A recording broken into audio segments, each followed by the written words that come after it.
time for the oil change. What you're going to need for this is a drip pan or a big piece of cardboard. You might need a breaker bar, because sometimes those drain plugs can be extremely tight, and then, of course, a wrench to put it back on. It's best to use a torque wrench, but I kind of get the feel for how tight it should be now, so I don't really need one. And we're also going to need some new oil, a new oil filter, all ready to go.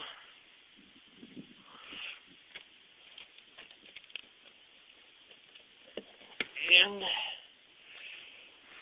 you need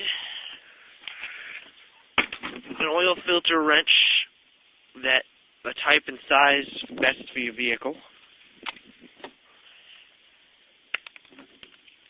You might want some goggles, a container to drain the oil into,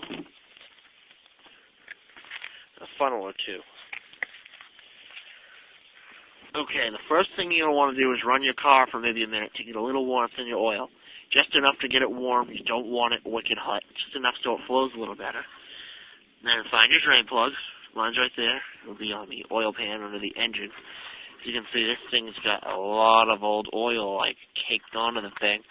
And I've always had a slight drip of oil coming out of the plug, but it looks like I've had a slightly faster leak than usual this time. I might need a new grommet or something on the plug. That's no big deal. There's one thing you want to know about the plug. The end is magnetic. So if there's any metal filings or anything in your engine, it's going to pull it out. My transmission leak is back, too. I'm going to put some more transmission fix in there. It worked for a little while. And you want to put your pan as close to the furthest edge. You want it to be lined up. Oh, I mean the closest edge. You want it to be lined up with the plug so you can make up for the spray back. Because when you open that thing up, the oil's going to shoot back pretty good. But the pressure will eventually lower, and it'll drip down, straight down. Now I've got my breaker bar. I'm just going to slide it on the end of my drain plug. Now, I should only have to turn it once, and then it'll be loose enough. I need two hands for this, so I can't actually show you. Now, I'm going to take my ratchet, and I'm going to finish cranking this thing off.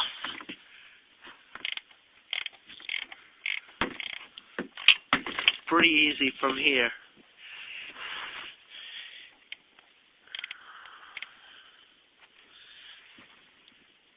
It gets to a point where your hand would be better, but you want to be careful. If you think that engine is too warm, you do not want to do it, because if you even think the engine is okay, but it is a little warm, the oil could still be hot enough to burn you. When it burns you, it gets on your skin, and it just sits there on your skin, like cooking your skin. And you don't want that. And there you go. There's my oil draining out into the pan. Thick and black. Some people use recycled motor oil. I don't know why, because I haven't figured out how changing your oil is what you're supposed to do, yet it's okay to put recycled oil back into your car. I don't know what they do to the oil between coming out of one car and going to another, but all I know is I'd stick with new oil. And if you have an old car, or if you have a car you've already been using regular oil in, don't bother buying synthetic. Once your oil's done draining, you're going to want to take your container and move it under the filter. Now, most cars, can you see that? Hard to tell. Well, I'll show you up top. You want to move it under the filter. Now, most cars, it's easy to get to the filter from underneath. But in my case, it's actually easier to get to it from the top. Newer Tauruses, the headers stick out further, so they're harder to get to.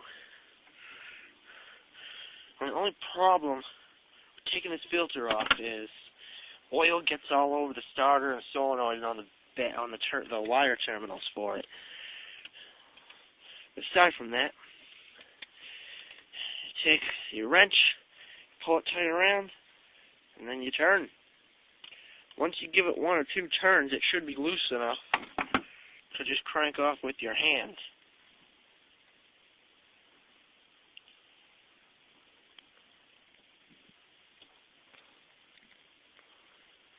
And more oil will come out here.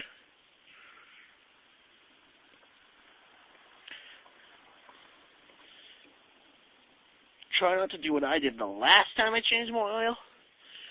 I dropped the filter and got oil everywhere. Now there's still going to be a lot of oil in here. So what you want to do is, go over to your container, which the oil's blowing back in and not actually going in at the moment. See, that's why you want cardboard. And you put it in the drain spot in the container. And let everything finish draining, and you can pull that out of there.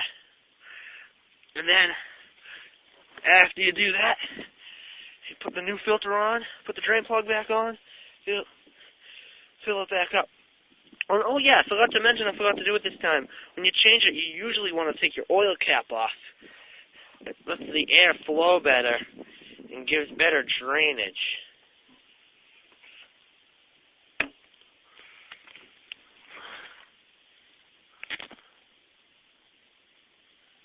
Yeah, I got some more drips out of the pan now. I'll let that finish and then finish this up. You want to check that spot where the oil filter goes in and just make sure that there's no leftover O-ring from the old oil filter there. Otherwise, when you put the new filter on, it's not going to seal. You're going to leak oil everywhere.